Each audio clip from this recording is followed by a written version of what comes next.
नमस्कार, मैं हूं राज और आप देख रहे हैं प्योर पॉलिटिक्स।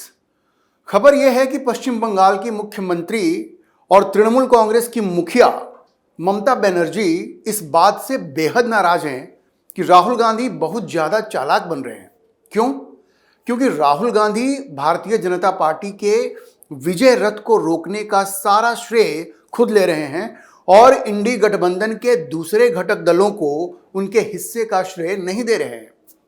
ममता का यह कहना है कि अगर भारतीय जनता पार्टी लोकसभा में साधारण बहुमत के आंकड़े यानी 272 को नहीं छू पाई तो इसमें राहुल गांधी से ज्यादा इंडी गठबंधन के अन्य घटक दलों का कंट्रीब्यूशन है, उनका योगदान है। लेकिन हो यह रहा है कि रिजल्ट आने के बाद राहुल गांधी का व्यवहार कुछ ऐसा है, संसद के भीतर भी और संसद के बाहर भी, जिससे ऐसा लगता है कि जैसे उन्होंने ही नरेंद्र मोदी की ताकत को अकेले कम कर दिया है। ममता बनर्जी की नाराजगी इस बात को लेकर भी है कि मीडिया भी सारा लाइमलाइट राहुल गांधी को ही दे रहा है। ममता को ऐसा लगता है कि राहुल गांधी ये कोशिश कर रहे हैं कि वो अपने आप को राष्ट्रीय स्तर पर नरेंद्र मोदी के एकमात्र विकल्प के रूप में प्रेजेंट करें, और यही बात ममता बनर्जी को मंजूर नहीं है, क्योंकि उनकी भी इच्छा है कि वो राष्ट्रीय राजनीति में अपनी धाक जमाएं और प्रधानमंत्री की कुर्सी पर बैठें। प्रधानमंत्री बनने की ममता बनर्जी की ये कोई नई चाह नहीं है। आपको याद होगा कि कैसे लोकसभा चुनावों से पहले ममता की पार्टी के नेता बार बार उनको प्रधानमंत्री पद के लिए सबसे सूटेबल कैंडिडेट बता रहे थे। और मैं जो कह रहा हूं वो किसी इमेजिनेशन की उपज नहीं है। इस संबंध में अब मीडिया में बाकायदा खबरें छपना शुरू हो गई हैं। और क्या आपको मालूम है कि इन खबरों के लिए मसाला कौन दे रहा है? मीडिया में छपी कुछ खबरों के मुताबिक ये सारी जानकारी जो दे रहे हैं वो तृणमूल कांग्रेस के ही एक सांसद हैं जो राज्यसभा के सदस्य भी हैं। जी हाँ, उन्होंने बाकायदा ये सारी बातें मीडिया को बतानी शुरू कर दी हैं। अब मीडिया में छप रही इन खबरों के मुताबिक ममता बनर्जी अभी जब मुंबई गई थी मुकेश अंबानी के बेटे की शादी में, तो उन्होंने शरद पवार और उद्धव ठाकरे से भी मुलाकात की और उस मुलाकात में उन्होंने कहा कि भाई ये बात ठीक नहीं है कि राहुल गांधी सारा क्रेडिट ले जा रहे हैं। खबरों के मुताबिक ममता ने कहा कि राहुल को सारा क्रेडिट अकेले लेने से उन्हें रोकना होगा। जी, वो चाहती हैं कि उद्धव और शरद पवार ये समझें कि अगर राहुल गांधी सारा क्रेडिट लेना चाह रहे हैं तो उनको रोकना पड़ेगा। और इस संबंध में उनकी बातचीत खबरों के मुताबिक अखिलेश यादव से भी हुई है। अब देखिए, बात यह है कि ममता बनर्जी राहुल गांधी को बहुत ज्यादा पसंद नहीं करती हैं, ये बात सब लोग जानते हैं। आपको याद होगा कि कैसे लोकसभा में स्पीकर के चुनाव को लेकर कांग्रेस के एक तरफा फैसले से ममता बिल्कुल नाराज हो गई थी। ममता इस कदर भड़क गई थी कि इस मामले में उन्होंने कहा कि भाई राहुल गांधी एक तरफा फैसला कैसे ले सकते हैं। और ममता की नाराजगी के बाद कांग्रेस की इतनी हिम्मत भी नहीं हुई कि स्पीकर चुनाव पर वो मत विभाजन करवा सके, क्योंकि उनको ये बात समझ में आ गई थी कि इस बात की कोई गारंटी नहीं है कि तृणमूल कांग्रेस उनके कैंडिडेट को के सुरेश को समर्थन देंगे। अब पश्चिम बंगाल में तीसरी बार मुख्यमंत्री बनने के बाद ममता बनर्जी की प्रधानमंत्री बनने की इच्छा भी धीरे धीरे प्रबल हो रही है। वैसे ही अक्सर होता है, तीसरी बार जब कोई मुख्यमंत्री बन जाता है तो फिर वो प्रधानमंत्री बनने के सपने देखने लगता है और उसकी इच्छाएं प्रबल हो जाती हैं। ये अक्सर होता है। आपके सामने खुद नरेंद्र मोदी का उदाहरण है। तीसरी बार गुजरात के मुख्यमंत्री जब वो बने थे उसके बाद से ही बिल्कुल स्पष्ट हो गया था कि उन्होंने मन बना लिया है कि अब वो प्रधानमंत्री पद का दावा करेंगे। नीतीश कुमार का उदाहरण आपके सामने है। ऐसे बहुत सारे उदाहरण हैं। तो ममता बनर्जी भी तीसरी बार मुख्यमंत्री बन गई हैं और उनकी भी बड़ी इच्छा है कि वो अपने हाथ राष्ट्रीय राजनीति में आजमाएं और प्रधानमंत्री की कुर्सी पर बैठने की जो भी कोशिश है वो करें। ममता बनर्जी का ये मानना है कि बंगाल, उत्तर प्रदेश, महाराष्ट्र, तमिलनाडु और ऐसे बहुत सारे राज्य हैं जहां भाजपा अच्छा प्रदर्शन नहीं कर पाई, वहां वास्तव में राहुल गांधी का कोई बहुत ज्यादा योगदान नहीं है, नहीं के बराबर है।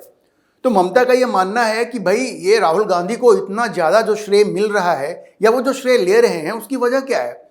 इन राज्यों में, बंगाल में, तमिलनाडु में, वहां पर राहुल गांधी का क्या कंट्रीब्यूशन है? तो वो सारा श्रेय कैसे ले सकते हैं? तो दरअसल ममता बनर्जी ये चाहती हैं कि जो इंडिया गठबंधन है उसमें जो कांग्रेस के अलावा जो पार्टियां हैं वो भी अपने आप को असर्ट करें, अपनी ताकत दिखाएं और उनको कोई हाशिए पर ना बिठा दिया जाए और सारा क्रेडिट राहुल गांधी ले जाएं। ममता चाहती हैं कि अब इस पर रोक लगना चाहिए।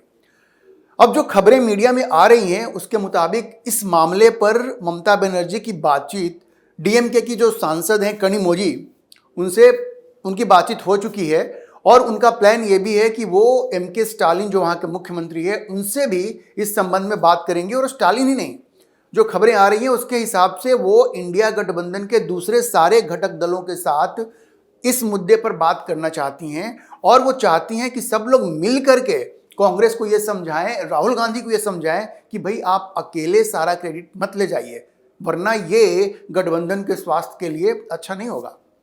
अब देखिए, ममता बनर्जी इस बात से भी खुश नहीं है कि कांग्रेस संसद के अंदर और बाहर हर मुद्दे पर लीड ले रही है। आपने देखा होगा कांग्रेस क्या करती है, संसद में एक मुद्दा उठाती है, फिर कई मुद्दों पे वो वॉकआउट कर जाती है और वो ये उम्मीद रखती है कि इंडिया के जो दूसरे घटक दल हैं वो उसके पीछे पीछे सदन से वॉकआउट कर जाए। लेकिन ममता का ये कहना है कि भाई अलग अलग मुद्दों को गठबंधन के अलग अलग घटक दलों द्वारा उठाया जाना चाहिए। जैसे अगर राहुल गांधी संसद में अग्निवीर या मणिपुर के मुद्दे उठाते हैं तो किसी दूसरे पार्टी को जो इंडिया गठबंधन का पार्ट है उसको किसानों की समस्या उठाने का मौका मिलना चाहिए। किसी तीसरे को निट में जो गड़बड़ी वाले मुद्दे हैं उसको उठाने का मौका मिलना चाहिए। अब ये नहीं होना चाहिए कि सभी मुद्दे पर राहुल गांधी और कांग्रेस ही अपने आप को सामने रखें और वो सारे नैरेटिव को कंट्रोल करें।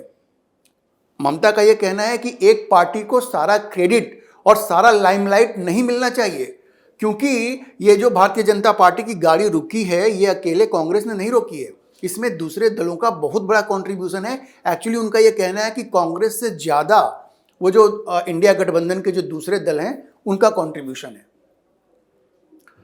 अब जैसे ममता बनर्जी चाहती हैं कि यूपी का मुद्दा हुआ, उत्तर प्रदेश का, वो चाहती हैं कि जो उत्तर प्रदेश का मुद्दा है वो समाजवादी पार्टी उठाए।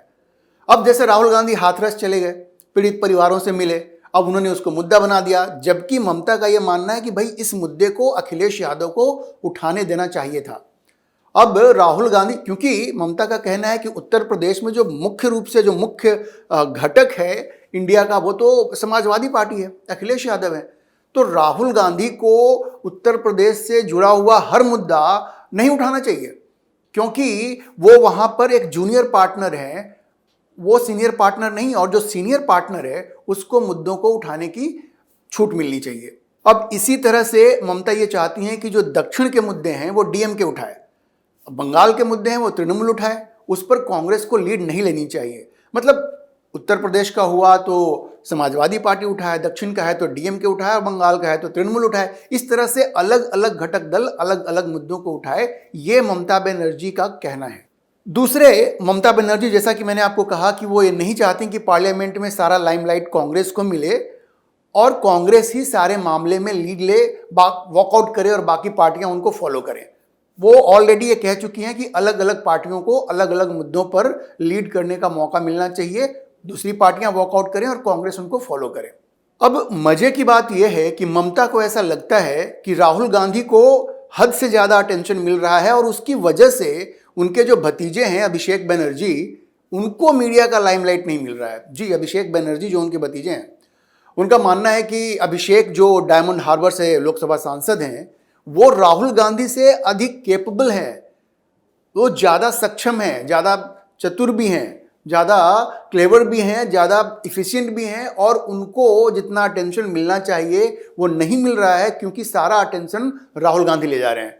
तो इसलिए वो ये चाहती हैं कि भाई कभी कभी आप पीछे हट जाएं, बैकफुट पे जाएं और दूसरे लोगों को लाइमलाइट में आने दें, उनको भी बड़े मुद्दों को उठाने दें और लाइमलाइट लेने दें। अब देखिए, उत्तर प्रदेश में अखिलेश यादव की भी यही स्थिति है। अब उत्तर प्रदेश में अखिलेश यादव ये समझ रहे हैं कि कांग्रेस की महत्वाकांक्षा दिन पर दिन बढ़ती जा रही है, और अखिलेश यादव ये भी समझते हैं कि अगर उत्तर प्रदेश में कांग्रेस मजबूत होती है तो वो उनकी ही कीमत पर होगी, वो कोई भारतीय जनता पार्टी का बहुत बड़ा वोट बैंक काटने नहीं जा रही है। ये जो दलित और मुसलमान का वोट है वो उस पर कांग्रेस की भी नज़र है, और अगर इस बार मुसलमानों का लगभग 99% वोट अगर इंडिया गठबंधन को मिला है तो उसमें कांग्रेस का बड़ा कंट्रीब्यूशन रहा है, इन द सेंस कि कांग्रेस के साथ आने से पूरा का पूरा मुस्लिम वोट इंडिया गठबंधन को मिल गया। और दलितों का जो वोट मिला है इंडिया गठबंधन को, उसमें भी कांग्रेस की एक भूमिका रही है। तो इन सभी इन वोटिंग की इस पैटर्न को देखते हुए कांग्रेस धीरे धीरे ज़्यादा एम्बिशियस होते जा रही है। आपको याद होगा राहुल गांधी ने कहा था कि अगर उनकी सिस्टर, उनकी जो बहन है प्रियंका गांधी, अगर वो वाराणसी से चुनाव लड़ी होती तो शायद प्रधानमंत्री वहां से हार जाते।